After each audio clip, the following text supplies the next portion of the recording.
In my previous video, I highlighted the promising aspects of ASEAN, focusing on its economic growth and technological advancements. However, like any organization, ASEAN is not without its drawbacks. These disadvantages have resulted in regional failures and have hindered its ability to effectively address crucial issues. Unfortunately, this has sometimes led to unnecessary losses in terms of both lives and prosperity. So let's go straight to the facts of why ASEAN sucks. Many Southeast Asian countries are under the rule of authoritarian, centralized, or dictatorial regimes. The leaders maintain a tight grip on power and often use the name of democracy and peacekeeping to justify their actions. Under some regimes, citizens face severe restrictions on their rights, and human rights abuses are distressingly common. The authoritarian leaders effectively make their own rules and disregard the consents of their people. What's particularly troubling is that, under the ASEAN framework, member states are bound by the principle of non-interference, preventing them from taking action, even in cases of severe human rights violations.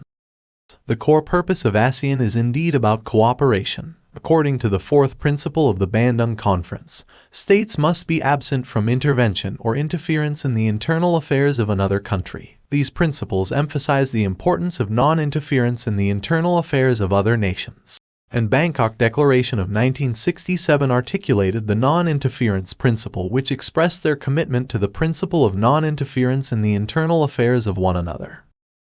While this principle serves to respect the sovereignty of each member state, the collective presence of authoritarian governments within ASEAN has brought about a multitude of problems. The real victims of these problems are the people of ASEAN, who bear the brunt of the consequences of these regimes' actions. Under the banner of non-interference, authoritarian governments often act with impunity. They can suppress dissent, violate human rights, and perpetrate atrocities against their own citizens without fear of external intervention. This lack of accountability not only perpetuates suffering within their borders, but also undermines the principles of democracy, human rights, and peacekeeping that ASEAN ostensibly upholds. The non-interference policy was initially designed to maintain regional stability and unity, but it has become a shield for oppressive regimes to shield themselves from scrutiny and accountability. For example, first of all, let's take an example with what's happening in Myanmar. The Rohingya genocide is a horrific crisis in which Rohingya Muslims in Myanmar have faced severe persecution, violence, and displacement. The Myanmar military, along with extremist Buddhist groups, has been accused of carrying out atrocities against the Rohingya population, including mass killings, sexual violence, arson, and forced displacement. This crisis has led to countless deaths and the displacement of hundreds of thousands of Rohingya people. While ASEAN did attempt to engage in diplomatic efforts, these actions have been widely seen as insufficient to address the scale of the crisis. The failure to take more decisive measures has raised questions about ASEAN's effectiveness in dealing with human rights abuses and atrocities within its member states. It has also drawn international criticism and called into question the organization's ability to uphold its principles while protecting the lives and well-being of people in the region. The Myanmar coup that occurred in February 2021 was a turning point for the nation. The military, also known as the Tatmadaw, took control from the civilian government, triggering not just a political crisis, but a full-blown humanitarian disaster. The military's response to the protests and opposition was brutal, and they carried out ruthless bombings,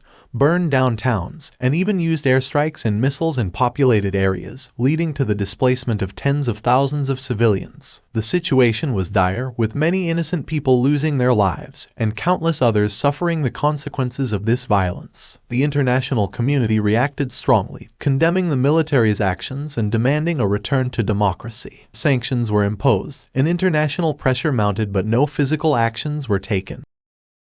It was a challenging situation for ASEAN, which, due to its non-interference policy, had limited influence in resolving the crisis. Despite their discussions and diplomatic initiatives, ASEAN struggled to make a significant impact. The military warned ASEAN not to try to interrupt their actions by pointing out the interference policy. Another example would be the Cambodian genocide, one of the darkest chapters in human history, occurred under the brutal Khmer Rouge regime led by Pol Pot, lasting from 1975 to 1979. This regime was responsible for the deaths of an estimated 1.7 million Cambodians, which accounted for a quarter of the country's population. The atrocities committed included mass killings, forced labor, torture, and executions. The Khmer Rouge sought to create an agrarian utopia by eradicating urban civilization, intellectualism, and any perceived threats to their rule. Despite the magnitude of this humanitarian catastrophe, ASEAN, while expressing concern, did not intervene in any substantial manner. Again, this was due to the organization's principle of non-interference in the internal affairs of its member states. And this principle prevented the organization from taking any action to address the crisis, even in the face of widespread suffering and death. The Cambodian genocide serves as a stark reminder of the need for ASEAN to balance non-interference with a responsibility to protect the lives and well-being of its citizens, even if it means confronting member states about their internal affairs. Moreover, the Indonesian mass killings, which occurred in the mid-1960s, were a series of coordinated and state-sponsored anti-communist purges. These mass killings were sparked by the alleged communist coup attempt and led to the deaths of an estimated 500,000 to 1 million people. The Indonesian government, under President Sukarno at the time, blamed the Indonesian Communist Party for the coup attempt, and this served as a pretext for the mass violence that ensued. During this dark period in Indonesian history, the military, alongside paramilitary groups, targeted individuals suspected of being affiliated with the PKI or sympathetic to communism. Many innocent people were caught up in the violence, and the killings were often brutal and indiscriminate. Mass graves were filled with victims, and it was a time of great fear and political upheaval. ASEAN, which was founded in 1967, was in its early stages during this crisis. Indonesia was a central player in the organization's formation as one of ASEAN's founding members. So, in the end, ASEAN stuck to its principles of non-interference and mutual respect for sovereignty. Consequently, the organization didn't get involved in Indonesia's internal matters during that time. Sadly, the founding members of ASEAN are internally related to centralized or authoritarian rule. It's not a wise move to expect ASEAN to effectively resolve domestic problems in member states. I hope these are enough examples of why ASEAN's non-interference policy brings negativities. As I mentioned earlier, a good number of ASEAN countries are led by centralized authorities who follow a market capitalist system. It's worth noting that having a centralized authority isn't necessarily a bad thing. When it's well managed by competent leaders, it can actually lead to substantial improvements in a country's wealth and economy. We can see this positive impact in nations like China, Singapore, Thailand, Vietnam,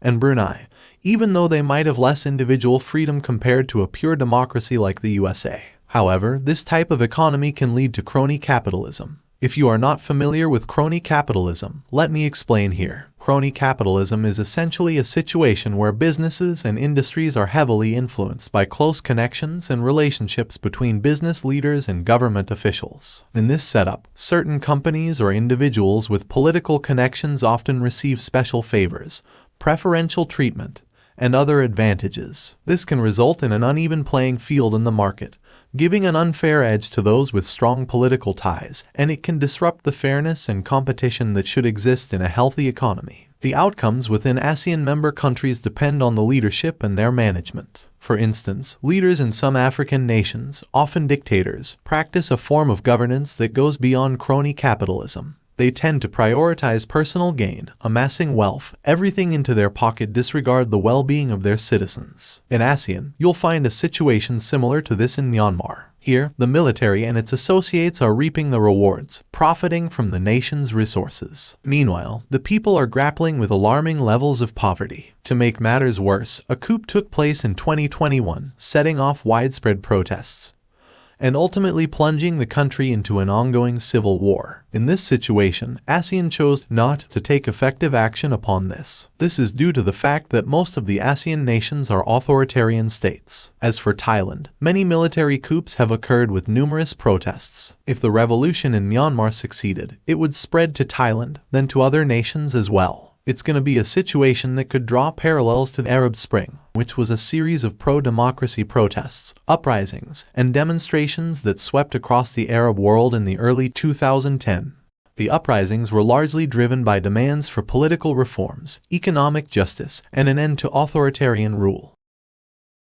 Income inequality within ASEAN is quite a puzzle. Despite the region's economic growth, wealth distribution remains uneven, leaving many people behind. While some are thriving, there's a substantial portion of the population that's struggling to make ends meet. What makes matters worse is that some member states lack strong safety nets, and informal job markets are widespread, leaving workers vulnerable and without much protection. These disparities can lead to social tensions and, in some cases, political instability. Furthermore, when it comes to dealing with crises, ASEAN has faced criticism for its slow and sometimes ineffective responses. The organization's commitment to non-interference in domestic affairs can hinder its ability to address critical regional problems, as demonstrated by its limited intervention in the Rohingya crisis in Myanmar. Additionally, the lack of strong enforcement mechanisms means that member states may not fully adhere to regional agreements, raising questions about accountability. Balancing the principles of non-interference and effective regional cooperation is a challenge that ASEAN must address to foster a more equitable, prosperous, and responsive community.